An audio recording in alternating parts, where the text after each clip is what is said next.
तिवारी और आप देख रहे हैं जय देश न्यूज। काशी से हमारे साथ यहाँ पे लियाकत अली जी हैं, उनसे बातचीत करेंगे और जानेंगे काशी के विकास को लेकर। आइए उनसे बातचीत करते हैं और यह भी जानेंगे क्या कुछ कार्य कर रहे हैं वो अभी, या उनसे बातचीत में जानते हैं। लियाकत जी, पूरा परिचय। मेरा नाम डॉक्टर लियाकत अली जलज, मैं पत्रकार हूँ और वरिष्ठ साहित्यकार भी हूँ, साथ साथ मंचदूतम के साथ रंग कर्मी भी हूँ मैं। अभी मेरा प्ले जो है आगरा में हुआ, भागलपुर में हुआ और वाराणसी में भी हुआ, और मोदी जी के समय जब वो स्टेडियम उद्घाटित करने आए थे उस समय मेरा भी जो है उनके सामने हुआ था प्रेजेंटेशन। जी, आपसे ये जानना चाहेंगे, काशी में है आप, काशी में बदलाव की अगर बात की जाए तो पहले और अब में क्या डिफरेंस? पहले अब में जमीन और आसमान का फर्क है। हाँ। पहले भी प्रधानमंत्री लोग हुआ करते थे उनके समय में भी, लेकिन जो काशी की चमक धमक है वो इस समय दिखाई पड़ रही है, वरना काशी तो बहुत पुराना है। मैंने एक शेर लिखा था कि कितनी प्यारी हसीन है काशी, विद्वता में ज़हीन है काशी, जलज खिले तो गलियां चमके, कौन कहता मलिन है काशी। तो मेरा उपनाम जलज है और जलज मीन्स कमल होता है। जब जब भी जलज यहाँ खिला है 2014 से लेकर अभी तक, तो विकास की जो धारा बही है वो कम से कम 50 साल आगे चल रही है।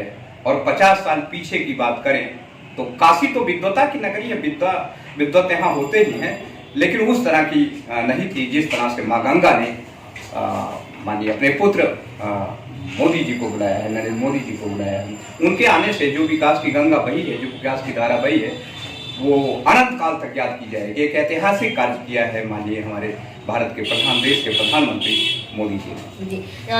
बात की जाए राम मंदिर की, अयोध्या में राम मंदिर 22 तारीख को वहाँ पे उन्हें स्थापित होने वाले, क्या कुछ कहना चाहेंगे इस पे?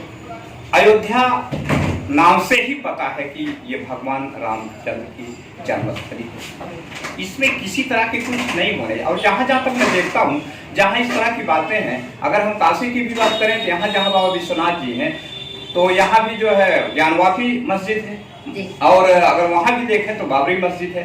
इस तरह के कैसे जोड़ हुए मुझे पता नहीं है। वैसे अगर भारत के बारे में कहा जाए, भारत के मुस्लिमों के बारे में कहा जाए, तो भारत के जितने भी मुस्लिम हैं, छोटे से लेकर बड़े तक, वो सब कन्वर्टेड हैं। उनके पुरखे जो है वो हिंदू रहे, और हम लोग का मानना भी है कि भगवान राम भी हमारे वंशज ही हैं।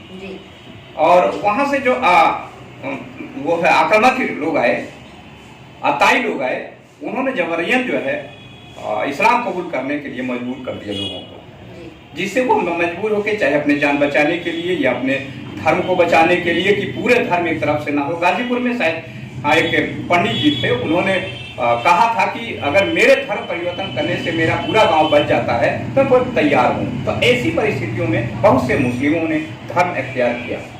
और जहाँ तक राम मंदिर का सवाल है, भगवान राम का मंदिर है, वो तो बना है तो अपार खुशी है।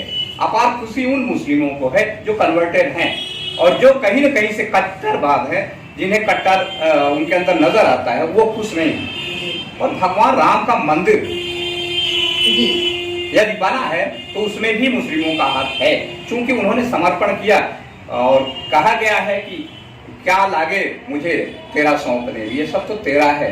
कहा गया, रामायण में भी कहा गया, नाथ सकल संपदा तुम्हारी, मैं सेवक समेत सुख नारी। और भक्त भी हनुमान जी की तरह होना चाहिए।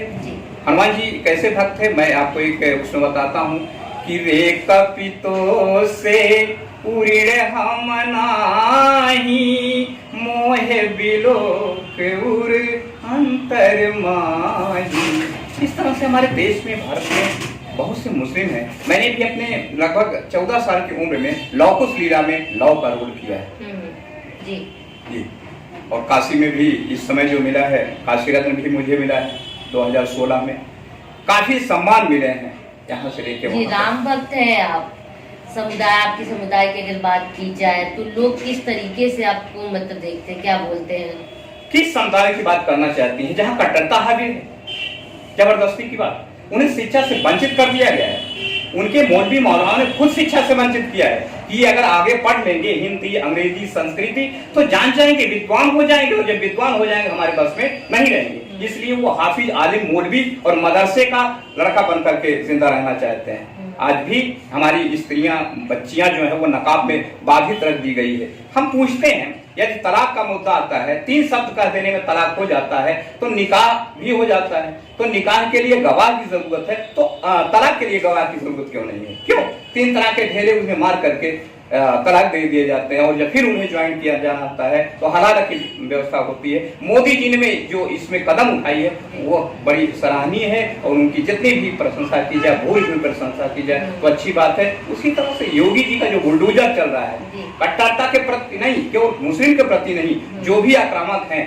जो भी जो है भ्रष्टाचारी हैं, उनके खिलाफ चल रहा है, उनका भी स्वागत है और अभिनंदन है। देखिए 2024 में फिर एक बार यह भगवा झंडा लहरेगा और देश में विकास। देखिए लोकसभा चुनाव पास में है, 2024 पास में, क्या लगता है? क्योंकि विपक्ष जो है वो तो हामी पढ़ने की बार बार बात कर ही रही है कि बार बार विरोध में कुछ न कुछ बोलती रहती है कि जो भी कार्य मोदी सरकार करवा रही है वो उनके ही कार्य को आगे बस बढ़ा रही है। क्या कहेंगे?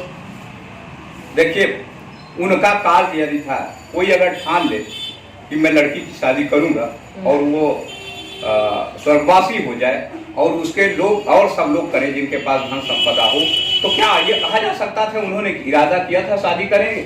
बच्ची बड़ी हुई, शादी तो होगी, देश विकास कर रहा, विकास तो होगा, लेकिन कोई जरूरी नहीं है कि सिर्फ हम संकल्प लेकर पड़े रहें और जो है संकल्प को पूरा करने वाला कोई महान हस्ती। क्या संदेश देना चाहेंगे काशीवासियों को? काशीवासियों को मैं यही कहना चाहता हूँ, एकता अखंडता की जो यह बनी हुई हमारी तहजीब है वो जायज है। हाँ, गंगा जमुनी तहजीब मेरे समझ में नहीं आती। गंगा भी हमारी है, जमुना भी हमारी।